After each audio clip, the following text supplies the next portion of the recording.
Welcome to NBS Law College. LLB second semester है। ठीक, और पेपर है इंटरनेशनल लॉ का। ठीक है, क्वेश्चन दिया है सीरीज में, what are the various rights under the American convention of human rights. ठीक है, तो हमें क्या पढ़ना है? American convention of human rights पढ़ना है। इससे पहले हमने उसी sorry I sorry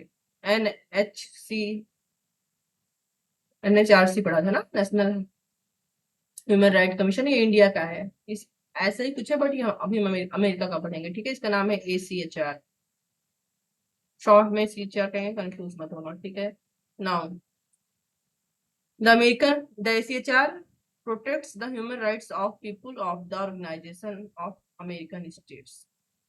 so organisation of American states के जो सदस्य हैं, जो मेंबर हैं, उनके अधिकारों की रक्षा करता है कौन? American convention of human rights, मतलब ACHR। ठीक है, now the convention was ratified by 21 of the 32 members of the organization of OAS। OAS में 32 सदस्य थे, जिसमें से 21 सदस्यों ने इस ACHR की मान्यता दी थी। ठीक है, the American convention of human rights also as the pact of San Jose de Costa Rica. तो ये क्वेश्चन हो सकता है कहीं नेट वगैरह में पूछ ले, या LLM के एंट्रेंस में। पैक्ट ऑफ सैन जोडे दे कोस्टा रिका क्या है? ये क्या है? इंटरनेशनल ह्यूमन राइट इंस्ट्रूमेंट है। ठीक है, it was adopted by many countries in the western hemisphere on 22 November 1969 and came into force on 18 जुलाई 1978। तो बोल रहा है वेस्टर्न मतलब पश्चिमी देशों, कई देशों ने इसको क्या किया था? एक्सेप्ट किया था, अडॉप्ट किया था। कितनी तारीख को अडॉप्ट किया था? 22 नवंबर 1969 को। नाउ लागू कब यह हुआ था? 18 जुलाई 1978 को, मतलब जिस दिन एक्सेप्ट हुआ है उसके 9 साल बाद। चलो, ये उसकी हिंदी है। ठीक है, इस कन्वेंशन को ACHR को बनाने का पर्पस क्या था? क्या पर्पस था, क्या उद्देश्य था? मानव के आवश्यक अधिकारों के सम्मान पर आधारित व्यक्तिगत स्वतंत्रता और सामाजिक न्याय की प्रणाली को मजबूत करना, मतलब ह्यूमन राइट्स और मजबूती प्रदान करना, जो लोगों के लिए आवश्यक है। ठीक है, कितने प्रकार के राइट ये कन्वेंशन देता है? तो ये कन्वेंशन देता है 2 प्रकार के राइट। पहला है सिविल एंड पॉलिटिकल राइट, जिसको सिविल का मतलब होता है नागरिक और पॉलिटिकल का मतलब होता है राजनीतिक। ठीक है, नागरिक और राजनीतिक अधिकार। और दूसरा था economical, social and cultural right. तो इकोनॉमिक का मतलब होता है आर्थिक, सोशल का मतलब होता है सामाजिक, कल्चरल का मतलब होता है सांस्कृतिक। ना तुमने कहाँ देखा होगा? तुम भारत का प्रेम्बल देखे हो, है ना? तो सबसे पहला ये वाला राइट उसमें है, ये दिया हुआ है। ठीक है, और ये भी दिया हुआ है इंडियन कॉन्स्टिट्यूशन में। तो अगर तुमको ये तैयार है और तुम्हारा क्वेश्चन ऐसे आ गया कि ACHR और इंडियन कॉन्स्टिट्यूशन का किस प्रकार से एक दूसरे से संबंधित है, तो तुम ये सारे अधिकार मिला के बता सकते हो। ठीक है, कि हमारे संविधान में भी दिए हुए हैं, अगर बहुत अच्छे से याद नहीं आ रहा तो। ठीक, चलो तो सबसे पहला वाला देखते हैं, सिविल एंड पॉलिटिकल राइट्स। हमारे नागरिक और राजनीतिक अधिकार क्या क्या है? तो right to assembly, right to nationality, right to participate in government, right to equal protection of law, सभा करने का अधिकार, राष्ट्रीयता का अधिकार, सरकार में भागीदारी का अधिकार, और कानून के समान संरक्षण का अधिकार। चलो अब इसको थोड़ा सा इंडियन कॉन्स्टिट्यूशन से भी मिला लेते हैं, यहीं पे है ना, भारतीय संविधान से मिला लेते हैं। सभा करने का अधिकार कहाँ दिया हुआ है? 1901B में, फंडामेंटल राइट के। ठीक है, राष्ट्रीयता का अधिकार फंडामेंटल राइट में तो नहीं है, बट 5 to 11 आर्टिकल में इंडियन कॉन्स्टिट्यूशन पार्ट 2 में इसका वर्णन है। ठीक है, सरकार में भागीदारी का अधिकार, पॉलिटिकल राइट्स। सो ये हमारा कहाँ है? पार्ट 3, पार्ट 4, पार्ट 5 से शुरू होता है। ठीक है, कानून के समान संरक्षण का अधिकार, आर्टिकल 14 फंडामेंटल राइट में तुमको ये दिखेगा। हम इसको सिर्फ यहाँ पे तुमको कंपेयर करने के लिए लिख रहे हैं। ठीक है, अगर फिर कभी बहुत अच्छे से समझ में आने लगे, जब तुमको कॉन्स्टिट्यूशन याद हो जाए तब मिलाओगे तो समझ में आएगा। ठीक। और अधिकार कौन से हैं? सिविल एंड पॉलिटिकल राइट्स और कौन कौन से हैं? तो ऊपर हमने 4 देखा था, ठीक है। और देखते हैं, right to judicial personality, right to human treatment, freedom from slavery, right to fair trial, right to privacy. न्यायिक व्यक्तित्व का अधिकार, ठीक है। न्यायिक व्यक्तित्व का अधिकार क्या है? न्यायिक व्यक्तित्व वो होता है जो कॉन्ट्रैक्ट कर सकता है, ठीक है, और जिसके खिलाफ केस किया जा सकता है, इत्यादि, ठीक है। सो राइट, जैसे कि स्टेट हुआ, मानवीय व्यवहार का अधिकार, ह्यूमन की तरह ट्रीट किया जाना। सो ये भी हमारे फंडामेंटल राइट में आएगा, आर्टिकल 21 में। लिखा हुआ नहीं है लेकिन हम बता रहे हैं, आर्टिकल 21 में आएगा, ठीक है। गुलामी से मुक्ति, तो आर्टिकल 24 और 23 में आप देख सकते हो फंडामेंटल राइट के कुछ ऐसा ही वर्णन है, ठीक है।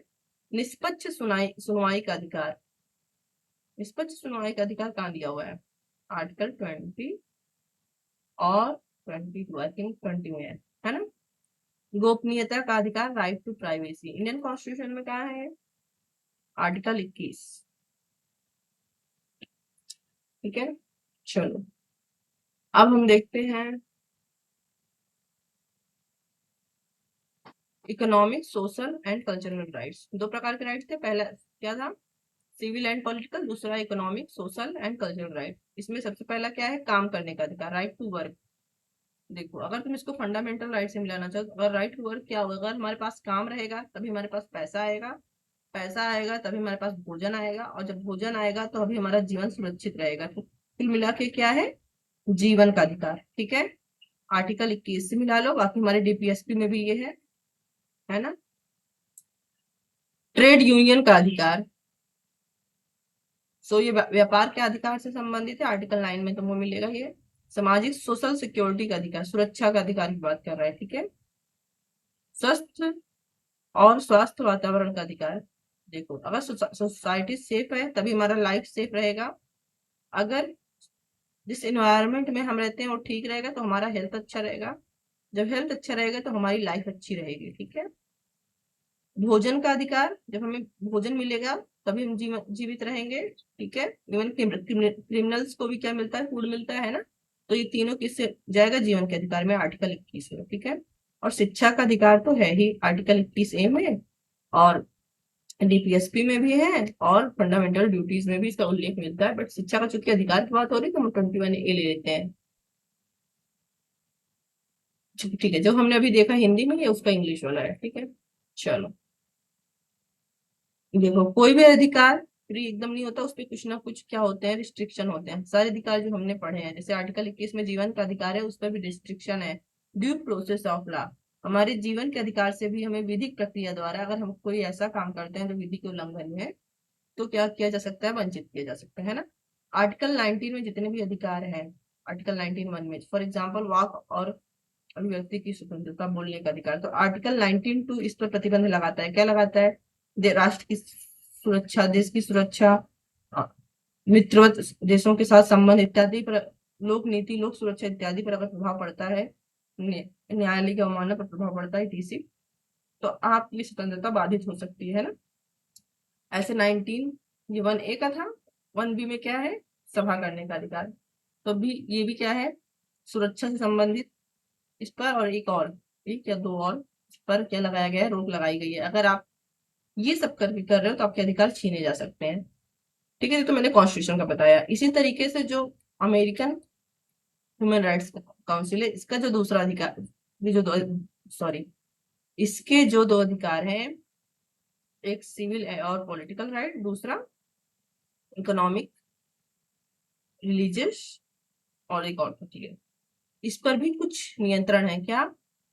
यह अधिकार और स्वतंत्रताएं युद्ध के समय, युद्ध, सार्वजनिक खतरे या अन्य आपात स्थिति में, मतलब आपातकाल के समय निलंबित की जा सकती हैं, जो किसी राज्य पक्ष की स्वतंत्रता और सुरक्षा को खतरा पहुंचाती हैं, ठीक है। मतलब किसी राज्य, किसी देश की अगर स्वतंत्रता और सुरक्षा को खतरा पहुंच रहा है आपके इन अधिकारों के कारण, चाहे वो युद्ध के समय हो, चाहे सार्वजनिक खतरे के समय हो, या अन्य आपातकाल के समय, तो इसको समाप्त किया जा सकता है। चलो मतलब रोका जा सकता है, ठीक है। इसके बाद inter American commission on human rights, sorry, American convention के ACHR के कुछ अंग हैं, दो अंग हैं। पहला है अंतर अमेरिकी मानवाधिकार आयोग, inter American commission of human rights, और दूसरा है अंतर अमेरिकी मानवाधिकार न्यायालय। कई चीजें तो हम पढ़ के समझ जाते हैं क्या मतलब बोल रहा है ना। तो सबसे पहले देख लेते हैं inter American commission of human rights क्या है, ठीक है।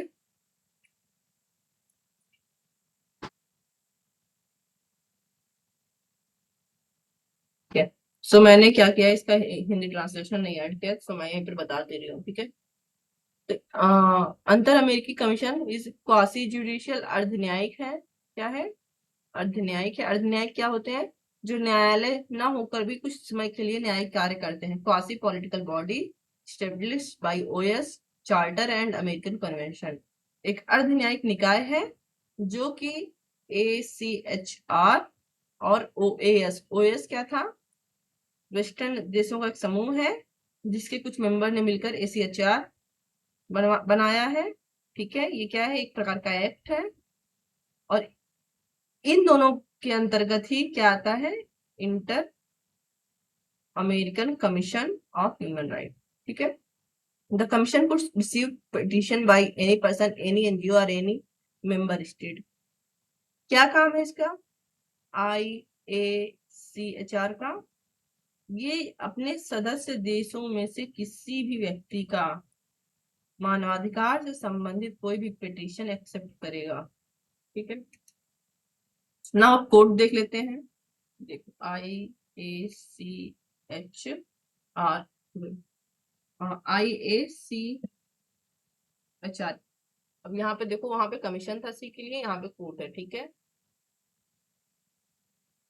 क्या है ये पूर्णता न्यायिक निकाय है। Together with the inter American commission of human rights it make up the human rights protection system of organisation of American OAS। So OAS है, ठीक है।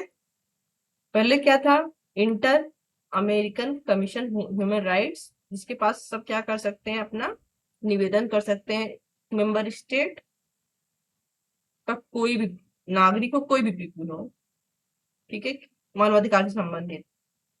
प्लस इसी का दूसरा पार्ट है IA इंटर अमेरिकन कोर्ट, तो यहाँ पे CO लिख दे रहा है ताकि प्रॉब्लम ना हो, ठीक है, human right.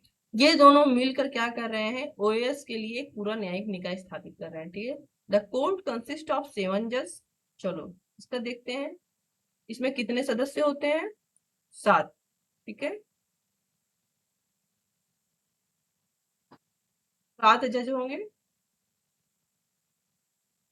Highest moral judgement who have, और क्या इन लोगों का क्या मतलब, क्या क्वालिफिकेशन होगा, ये लोग क्या रहे होंगे, इनका मोरल कैरेक्टर के, हाई कैरेक्टर के रहे होंगे, ठीक है। तो ये जान लो, इन्होंने क्या किया होगा, ह्यूमन राइट्स के फील्ड में काम किया होगा, ठीक है।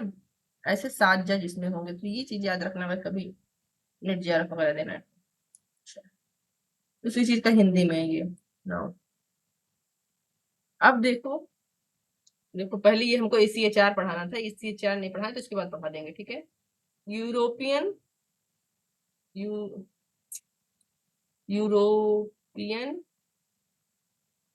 कमीशन ऑफ ह्यूमन राइट्स, ठीक है, ये इसका फुल फॉर्म होगा। और ये क्या है, American commission of human rights, ठीक है। तो हम पढ़ ही रहे हैं, ये टॉपिक हम लोग पढ़ रहे हैं, ठीक है। ये टॉपिक अलग से पढ़ेंगे क्योंकि इसका भी अपना एक क्वेश्चन है, ठीक। दोनों में अंतर दिया हुआ है, तो अंतर देख लेते हैं, हिंदी वाला भी होगा पक्का, चलो है तो। इसी क्या है, केवल अधिकारों का निर्धारण करता है, ना कि व्यक्ति के कर्तव्यों का। तो इसी HR क्या करता है, लोगों को क्या देता है, राइट तो देता है, बट उनको ड्यूटी नहीं बांधता, कोई उनके ऊपर ड्यूटी नहीं लागू करता, ठीक है। बट ACHR ऐसा नहीं करता है, राइट तो देता है अगर किसी को कि तुम्हारा ये अधिकार है, तो ये भी बता देता है कि तुम्हारे कर्तव्य क्या है, ठीक है। जैसे हमारे कोई अधिकार है, फॉर एग्जाम्पल हमारा अधिकार है कि हम सड़क पर सुरक्षित चले, तो हमारा कर्तव्य ये है कि हम सड़क पे जब हम खुद भी चलें तो सही से चलें, ताकि किसी और को हमसे कोई प्रॉब्लम ना हो, तो सही से चलने का हमारा भी कर्तव्य है, ठीक है। एक वैकल्पिक व्यक्तिगत याचिका प्रदान प्रक्रिया प्रदान करता है। ये क्या करता है? वैकल्पिक रूप से एक याचिका प्रदान करने की आपको प्रक्रिया देता है, ठीक है। जबकि अमेरिकी कन्वेंशन में एक अनिवार्य व्यक्तिगत याचिका प्रक्रिया है, ठीक है। ओके, क्या अंतर है समझ लो। ECHR क्या कह रहा है कि यहाँ पर याचिका वैकल्पिक होती है, आपने दिया तो ठीक ठीक है, नहीं दिया तो भी ठीक है, लेकिन यहाँ पे अगर कार्रवाई करनी है तो आपको याचिका देनी पड़ेगी, ठीक। यूरोपीय सम्मेलन किसी राज्य से मतलब किसी भी देश के खिलाफ निर्णय दे सकता है, ठीक है। बट अमेरिकी कन्वेंशन किसी देश के खिलाफ निर्णय नहीं देता। कैसे देश? जो उसकी स्टेट मेंबर है, उसके राज्य मेंबर है, ठीक है, जो उसके मेंबर्स है उसके, बल्कि उन देशों के खिलाफ अपनी एक रिपोर्ट बनाता है बस। ओके, इतना अंतर, काफी अगर अंतर आ गया, चलो कंक्लूजन में फिर तुम शॉर्ट में इसका इंपॉर्टेंस लिख दोगे, ठीक है, जो तुमने ऊपर लिखा। क्या प्रभाव हो सकता है भविष्य में इसका, या तुम क्या समझते हो? चलो ये टॉपिक पूरा हुआ।